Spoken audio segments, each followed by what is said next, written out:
From Hollywood, it's time now for Johnny Dollar. Ben Orloff, Mr. Dollar, at Continental Insurance Company in New York. Oh, yes, Mr. Orloff. What can I do for you? Did you ever hear of a place called Virtue? Are you kidding? I'm very serious. Oh, wait a minute.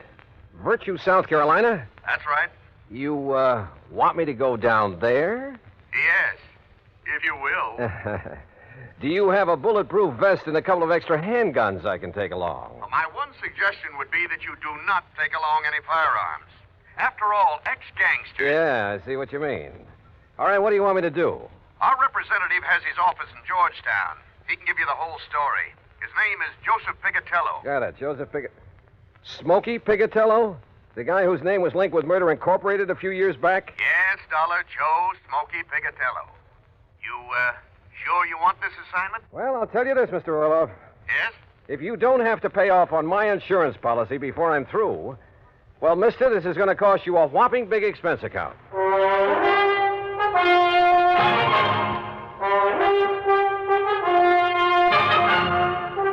Bob Bailey in the exciting adventures of the man with the action-packed expense account.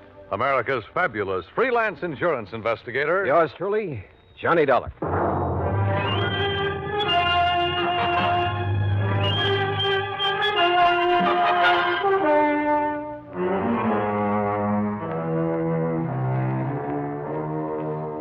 Expense account submitted by Special Investigator Johnny Dollar to the Continental Insurance Company, Georgetown, South Carolina office.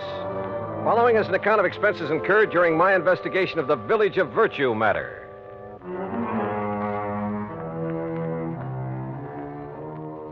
Expense account item 1, $47 even, transportation and all the incidentals I could think of, Hartford, Connecticut to Georgetown, South Carolina. Item 2, $1 for a cab to Continental's office on Screven Street. Hi, Dollar. I'm Joe Pigatello. Glad to see you. Sit down. Thanks. Now, look, Joe, before we go into this matter, there's something I'd like to know. Sure, pal. Ask it. Just what are you doing in the insurance business? Look, you remember back in New York just before Tom Dewey took over as DA? The great holy racket buster? Yeah, and I'm sure you do. Okay. Well, I was just a young punk then, but I was a bright one. Ambitious, you know. Finished up my high school, started taking law. You studied law? Why not? I could have cleaned up. You know, mouthpiece for some of the mob, some of the boys I knocked around with. But then Dewey came along, broke up the racket, so I gave it up. To do what, Joe? Oh, you know, this and that. Chicago for a while with some of the boys Al Capone left behind. And down near the border at San Diego for a while. Smuggling narcotics across from Mexico? Then some of us tried Las Vegas, but we didn't get any... What was that crack? Well? Listen, I'm clean. You make a crack like that, you can prove it, okay. If you can't, don't say it. You were telling me how you got into the insurance business. All right. Where I'm taking you on this case, don't talk like that. The gents I deal with don't like it. And don't forget, whatever you think about them, you could also be wrong. Okay, Joe. Two kinds of wrong, Dollar. Just plain wrong and dead wrong. You see what I mean? All right, as I was saying, how I got in this insurance racket. As you were saying. Well, some of the boys from New York and Chicago and around did pretty good. Instead of blowing all their dough on booze and dames and big times, they were smart. They leased an old plantation up in the valley north of here on the PD River. The old Caraway plantation. It's right next to the town of Virtue. Great name for a hideout, I'll say that. I didn't say hideout, Dollar. It was just a nice, quiet place where they could live it up in a nice, quiet way. And at the same time, they wouldn't have any cops around their neck. No police in Virtue? Nobody but old Paulie Caraway. Anyhow, after 6, 8 months of taking it easy, mint juleps and hunting and fishing instead of being on the lam all the time, well, Johnny, you wouldn't believe it. What do you mean? Well, they all settled down there to spend the rest of their life.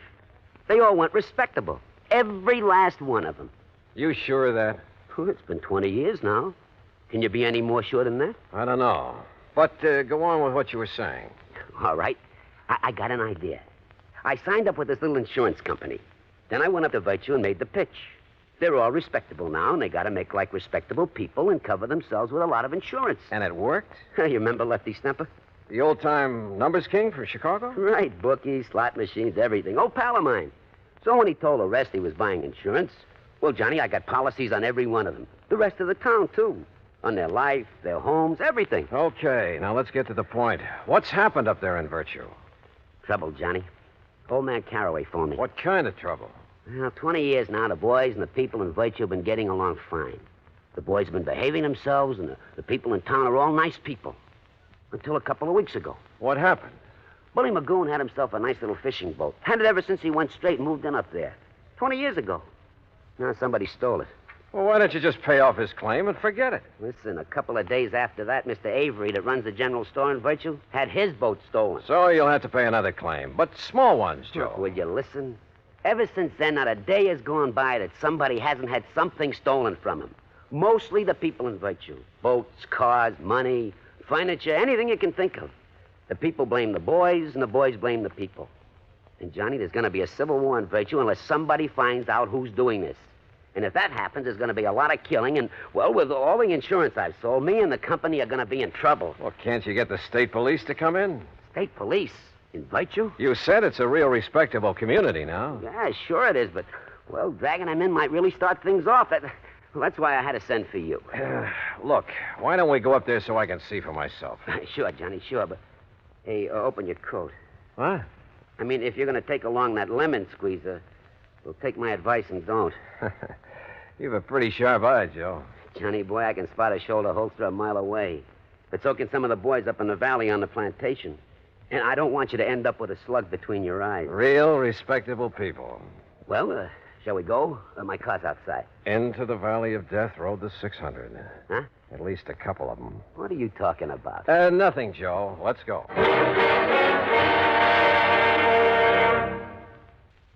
And now, Act Two of yours truly, Johnny Dollar and the Village of Virtue Matter. Joe Pigatello, erstwhile gangster turned insurance agent, led me out to his car, and we headed north out of Georgetown, South Carolina. After 20 miles or so, we swung onto a side road paralleling the PD River. Then finally, we came to the old Caraway Plantation.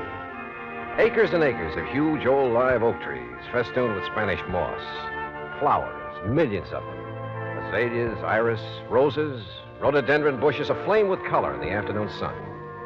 Then, at the end of a broad, tree-lined path, the fine old colonial mansion with its towering pillars.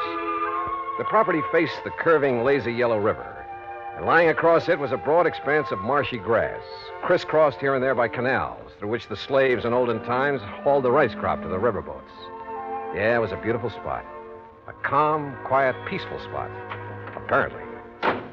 Well, here we are, Johnny. Let's go in and see if anybody... What? Hey, hold it, you punks! It's me, Smokey! Smokey! Who else? Put those guns away. You want to get in trouble? Don't you guys know no better to come barging in this way without letting us know you're coming? Come on, Johnny. Sure. Nice, peaceful spot, huh? Who's that you got with you, Smokey? Boys, this is Johnny Dollar. He's from the insurance company. Johnny, this is Bull Magoon. Yeah. Hi. And this is Lefty Stemper. Hiya. Johnny Dollar, huh? And the shrimp there is Flippy Lakovich. Hiya, Johnny. I'm pleased to meet you. What? That's away, Flippy! What did you bring here, Smokey? A dick or something? Yeah, Dollar, what's the idea of packing a ride? All right. Let him go, you guys. Oh, yeah. Look, he's on our side. He's up here to find the stuff that's been stolen. Yeah, we don't need no outside help. Oh, you've found who's behind the thefts, huh, Lefty? No. If it's any of your business, It then I is don't my think... business. You're interrupting me. Yeah, Dollar, shut up. I say we'll find out who's coming over here from Virtue and taking our stuff ourselves. And when we do, we'll eliminate them. Right back to the old days, huh? If we got to protect our rights. How about letting me have my gun? Well? Hear that, Flippy? He wants his gun. You make a move to Dollar, and I'll flip you so fast that Oh, you'll... you mean like this? Hey, it's Flippy got flipped. Attaboy, Johnny. Yeah, the shrimp finally got it. Hey, Johnny Dollar, you're okay. Anybody else want to get smart? He caught me off of the guard. Expert, huh, Flippy? Well, you ain't anymore. Now, Lefty, I'll take my gun. Oh, sure, yeah. Yeah, you're okay, Johnny Dollar. All right, now let's get things straight. I'm not the cops, but I'll drag them in if necessary. Oh, now listen. You listen. I'm going to try to stop what's going on around here, and if any one of you interferes, I'll have you locked up so fast you won't know what's happened to you. No, wait a minute. Now listen to me, will you, Dollar? Well, I guess we're all kind of shaky. You know, we're... Well, we're sort of is somewhat upset by the events of the past couple of weeks or two. You know what I mean? Lefty, Joe told me that if the burglaries, robberies, whatever they are, go on much longer, there's liable to be a war between you and the people of the town. We ain't worried now. We got enough guns and ammo stashed away around here. Shut up, Bull. Oh, yeah, sure, Lefty, sure. I'm sure you have. But if you ever expect to make peace again with the townspeople, if you expect to stay on here... We got at least 15 years to you. go. Shut up. Okay. All right, look. All we got here is our hunting rifles and with shotguns and a couple of pistols in case of a snake, while we're hunting or fishing here in the swamps. A lot of cottonmouths around here, That's a fact, Johnny. The point is, I didn't come here without providing for any and every exigency. What's that mean? Oh, boy, what a dope. It means if anything happens to him, we're dead. Now, ain't that... excuse me, isn't that right, Dollar? Right. You see? Now, give me a hand, cooperate with me, and maybe we can clear this thing up. Don't, and I have only one alternative. What's that mean? Shut up. And that's to have you legally ousted from here, out of the state if necessary. Oh, now, look, Dollar, we'll cooperate. Now, I don't mind telling you, we love this place. Look, it's the only real home we got. Flippy and Sadie, we got Bull and Mary and me and Nora. Maybe we got records, all right. Some of us maybe did time for some of the little jobs we pulled, huh? But we've been playing it straight since we come here all along the line. It's like I told you, Johnny. Yeah, honest. Look, that's the way we want to keep it. If the people in Virtue will just leave us keep it that way. And you know something? I don't get it. Don't get what, Lefty? Well, over 20 years, everything's been nice and okay, huh? Now they got to start this. What about the losses they've suffered? Hey, ask me, Dollar. They're phonies to cover up for robbing our stuff. Nobody asked you. Oh. Maybe they think the same way about your losses. Huh? Say. Yeah. Now, where's the owner of this place? Caraway? Oh, yeah, he's over in Virtue at his office. Office? Sure, he's a mayor and a police. All right. Joe and I are going over to see him. Now, Johnny... Smokey, will you please don't go? They see you guys coming from here, they're going to take a shot at you. That Caraway told me so. Yeah. Sure. We'll take that chance. Come on, Joe. Well, I'll tell you, Johnny. Tell me along the way. Come on. The more I thought about the whole thing, the sillier it all seemed. Yet it was obvious that even after 20 years, Lefty and Bull and Flippy might think of only one way to settle their problems, with a gun. And if the people of Virtue were feeling the same way. But as Joe and I walked along the main, the only street of the little town, there were no signs of hostility or even suspicion toward us. Now, look, Johnny. If those bums back at the plantation are making this trouble... Why? Why would they, Joe? Well, that's what I don't get. But what if they don't like your interfering and decide to knock you off? Then I'll probably go to my grave unmourned, unremembered. Yeah, but you told Lefty you'd provided for every exigent...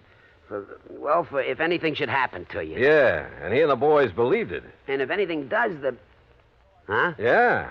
All I can hope is that they keep on believing.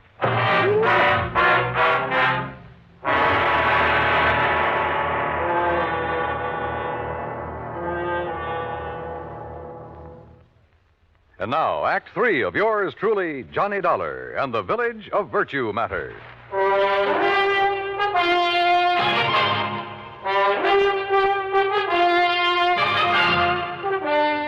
Joe Pigatello and I walked the main street of Virtue, South Carolina, unmolested, virtually unnoticed. And we found the mayor, Parley Caraway, in the little shack that served for an office. I'm also the police chief, Mr. Dollar. Don't you forget that, sir. And you found no clue as to who has been committing the robberies? No, sir. None whatsoever. But who else would do it? They're all three of them ex-gangsters. Sure. Ex-gangsters. Why, Mr. Caraway? Why would these men suddenly want to make trouble with their friends, your townspeople? I don't know. I honestly don't know. Unless, of course, they think they can take over the way they used to take over gangs in the old days. After 20 years of a happy relationship? Mr. Caraway, they never made a bit of trouble in all that time. I know it. But the fact remains that unless this trouble stops, after all, Virtue was here long before they came, unless it stops, I say, I shall have to break their lease and make them leave the plantation. Oh, they pay you pretty well for it, huh? Enough to keep it in good repair and... Hey, that's a beautiful ring you're wearing. Huh? Oh, yes. 2.5 carat diamonds, sir. Yeah. And is that your nice new car out front? Yeah, it certainly is. Ain't it pretty? About $8,000, pretty. Say, didn't you have a new one last year, too, Mr. Carraway? Of course. I try to have one every year. But now, Tell me gentlemen... one thing, Mr. Carraway. Yes, sir? If you really think the robberies around here are going to cause so much trouble... Oh, I do. That's why I contacted Mr. Picatello. Well, why haven't you called in the state police? Because I am the mayor of Virtue. I'm the police department, and I can take care of these things myself. And now that you gentlemen have witnessed the bad blood between these gangsters and the people of the town, well, sir, I'm going to throw them off that plantation. In spite of all the money they've been paying you? Yes, sir, and I'm sure you gentlemen will back me up in... all the money, did you say? Enough to keep you well-dressed, well-fed, and fancy cars? And now, look here, sir. Do you realize how much that property will bring? Well, now, that depends. How much have you been offered? I'll tell you how much. $124,000. Ah. How did you know? You just told me. Well, now, listen. You also told me why you've been robbing the people of Virtue and those men at the plantation to stir up bad feeling, give you an excuse to get them out. What? Johnny, you're right. Now, just... Carraway, if I do call in the state police, it'll be to have you locked up. No. And if Joe here has any sense, he'll tell the insurance company to bring charges of fraud against you. You said it. Oh, but the money. Think of all the money I could make selling the old place. Now, where's the stuff that's been stolen? It hasn't been harmed. It's stored away, carefully stored away. I was going to give it back when those men left, and I could sell the place. Give them their stuff, too? Oh, I'd make up for it in cash, every cent of it in cash, yes. I'd say it was for breaking the lease. Truly, Mr. Dollar. Now, you listen, you old money-grubbing crook. You're in trouble. You'll call in the state police? You bet I will. Unless... Unless what, sir? First, you lay off the plantation. You've leased it to those men. Let them have it. And return all the stuff you stole. Oh, but if they find out... Well, you figured how to get it away from them. Now figure out how to get it back. Discover it, anything you like. Well... The point is that if you don't get it back, I'll tell them where it is. And you know what that'll mean. Oh, yes, sir, Mr. Dollar. I'll get it back. Also, respect that lease. I believe it has 15 more years to run. Yes, sir, it has. I will... Okay. Do all this, and Joe and I will forget the whole thing. But if you don't, and Joe will be checking on you. You said it. Oh, but I will, Mr. Dollar. I promise you I'll get Okay. right on the... Come on, Joe. Let's go back to the plantation and have a drink with some respectable citizens.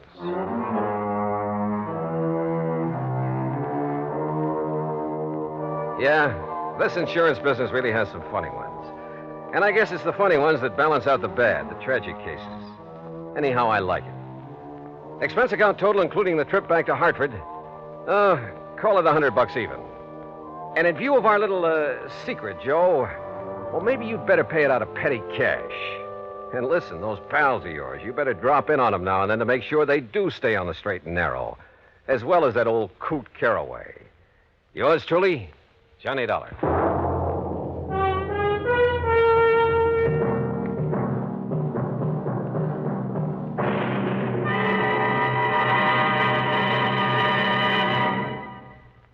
Now, here's our star to tell you about next week's story. Next week, a strange series of fires. And believe me, the reason for them is a strange one, too. Join us, won't you? Yours truly, Johnny Dollar.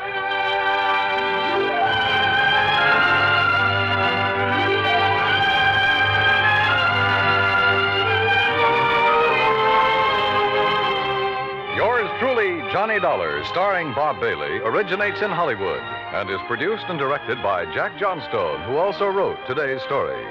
Heard in our cast were Frank Nelson, Billy Hallop, Jack Crucian, Peter Leeds, Gil Stratton, and Will Wright.